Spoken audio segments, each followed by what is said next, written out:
We are ready to lend support if the parties seek a ceasefire. We'll continue to conduct intensive diplomacy to bring this current cycle of violence to an end. Then we will immediately resume the vital work of making real the vision of Israel and a Palestinian state existing peacefully, side by side, with people from all communities able to live in dignity. Secretary of State Blinken in Denmark yesterday discussing the U.S.'s involvement in the ongoing conflict between Israel and the Palestinian militant group Hamas. In a few minutes, we're going to be speaking with the political coordinator for Mission of the State of Palestine to the United States. But first, joining us now is former Israeli ambassador to the United States, Ron Dermer. Also with us for this discussion, we have Pentagon correspondent for the New York Times, Helene Cooper, and President of the Council on Foreign Relations, Richard Haass, and NBC's Casey Hunt is back with us as well. Joe? Mr. Ambassador, always good to talk to you. Thanks so much for being with us today. You just heard Anthony Blinken, America's Secretary of State, saying the United States supports a ceasefire. Does Israel support a ceasefire this morning? Not just yet. What happened, as you know, about a week ago is Hamas launched this attack against us. When somebody comes over to you and clubs you and then says, we'd like a ceasefire, you don't just listen to them and accept the ceasefire. The Israeli people want to make sure that this ceasefire will be a long-term pause in hostilities. We've had 4 rounds of violence with Hamas in 2008 and 2009, in 2012, in 2014, and now in 2021. And we've had many salvos of rockets fired at us in between intermittently during those periods. You've had 4 major conflagrations there. And what the people of Israel want is they want their government to exact such a high price from Hamas that Hamas regrets having started this in the first place, but even more important, will not engage in this type of violence for a very long time in the future. I don't know if we've reached that point where Hamas is deterred. Time will tell.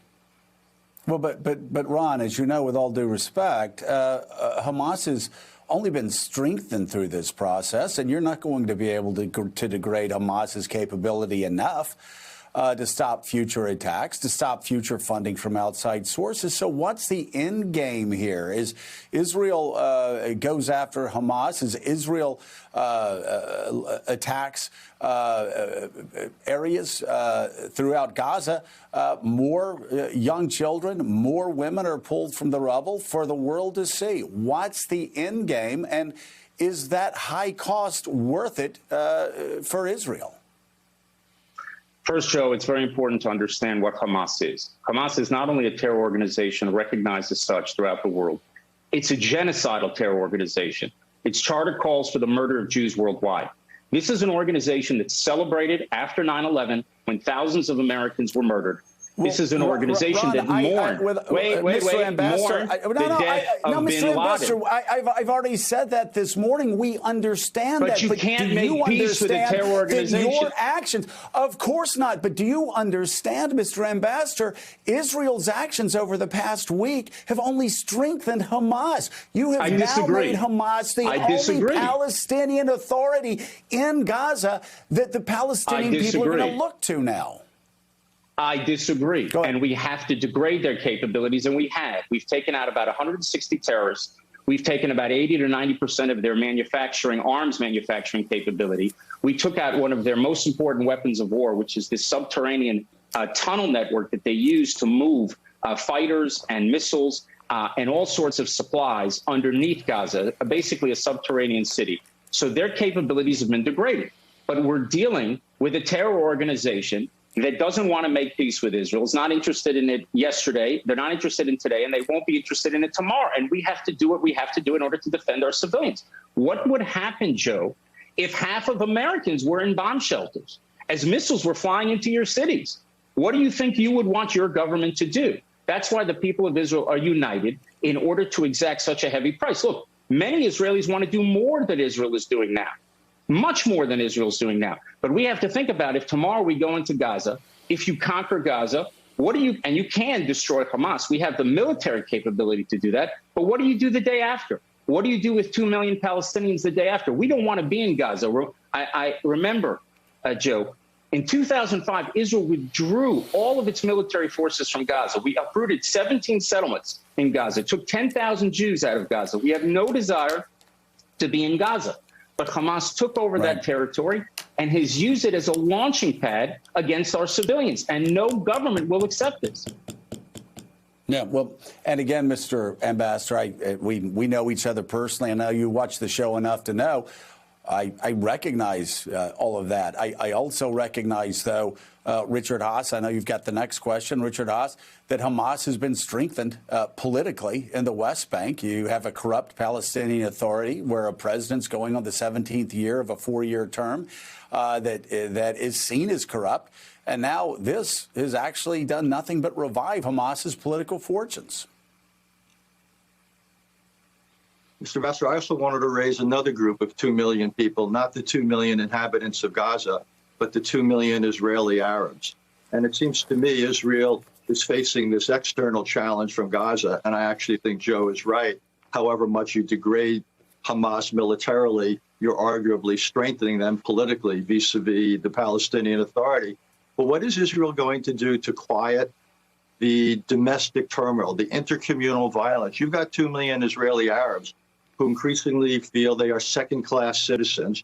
The prime minister clearly opposes their involvement in a coalition government. What do you say to them? Well, how do you prevent them from getting further radicalized? Well, I don't think that's true regarding the prime minister, but we can put that aside for a second. There's no question that this was a major issue and deeply disturbing last week when you saw violence between Arabs and Jews within Israel, Israeli Arabs and Jews. And we had a situation a few days ago where you had sort of an Arab mob that went into a Jewish city, lynched someone. And then in response, you also had Jewish gangs that went in and lynched an Arab. And it ripped at the fabric of Israeli society, where our vision of Israel as a Jewish and democratic state is to ensure that our Israeli Arab citizens, which, as Richard said, is 20% of our population, it's 2 million Israeli Arabs, that they will be integrated into the country. And what's interesting about what has happened in the last year is that you've actually seen an increase, a palpable increase in the pace of integration of Israeli Arabs into Israeli society. You saw that during the COVID response, where if you go to Israeli hospitals, you'll see doctors and nurses and, of course, paramedics, and pictures seen throughout the world working together, Jews and Arabs, to fight back against COVID. And we also saw it after the Abraham Accords. We had 4 peace agreements with Arab states. And there was a great feeling in Israel that this would actually accelerate integration of Israeli Arabs. And what we saw last week was definitely a serious setback to that. And I'm not sure that those two aren't connected, because I think most Israeli Arabs want to integrate into the country. But I think there are elements within Israeli Arab society that don't want to do it. Certainly Hamas and external elements who are radical don't want the Israeli Arabs to do it. So I think that they are fanning the flames. We're doing everything that we can in order to reduce tension. We've had political leadership across the spectrum, left, right, and center, that have come out very forcefully against violence, whether it's Jews against Arabs or Arabs against Jews. The political leadership of the Israeli Arabs has not actually been so vocal. Some of their religious leadership has. We've seen a decrease in intercommunal violence over the last few days. I hope that continues. Helene Cooper's with us and has a question. Helene.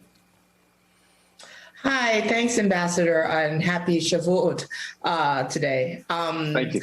I wanted to just take a whack at just a sort of extenuation of what Joe was asking, because I wonder just how much longer you think Israel and the Netanyahu government can survive sort of the degradation that we're seeing of the bipartisan consensus on Israel here in the United States, which a lot of this started after Bibi went and gave that address against President Obama's wishes to Congress against the Iran nuclear deal. You have now during this latest crisis, you're seeing an increasing number of Democrats who are criticizing Israel and who are pressuring Israel more into ceasefire. People we hadn't seen doing this in the past. You're seeing people like Bob Menendez. You're seeing Greg Meeks. These are hardly people I would describe as the hardcore left of the Democratic Party. Do you worry at all that because also of the 4 years of hyper partisanship on Israel during the Trump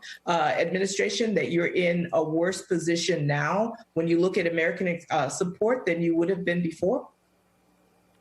Look, we're very appreciative of the strong bipartisan support that Israel has traditionally had, and we've done it with successive administrations, both Democrats and Republicans, and on both sides of the aisle in Congress. And we've seen very strong statements from both sides of the aisle that respect Israel's right to defend itself. And you've heard other statements from other people within the Democratic Party, mostly within the Democratic Party, that called for a ceasefire. I don't know if that means a huge shift away from Israel. They'd like to see the violence end. I have news for you, Helene. We'd like to see the violence end.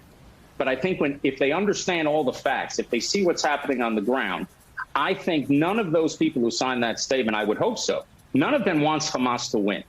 You know, to be for the Palestinians is not the same thing as being for Hamas. Hamas has to be seen as a political loser here. Now, Joe said before, we are strengthening Hamas politically. I disagree. I think it depends on what the world does. We're going to degrade them militarily. The question is, does anyone give Hamas gains politically? And one way they get strengthened is for people to start pressuring Israel when we're fighting against a terror organization rather than blaming Hamas. Another thing that could happen is in Jerusalem. Hamas is trying to sort of change the status quo in Jerusalem. For the international community to reinforce it, to back Israel in Jerusalem, would send a strong signal to Hamas. The international community has to be partners with Israel in making clear to the Palestinians that the way of Hamas is a way of failure. Hey, thanks so much for watching our YouTube channel. You can follow up on today's top stories and breaking news, or catch up on your favorite MSNBC shows all in one place. Download the NBC News app today.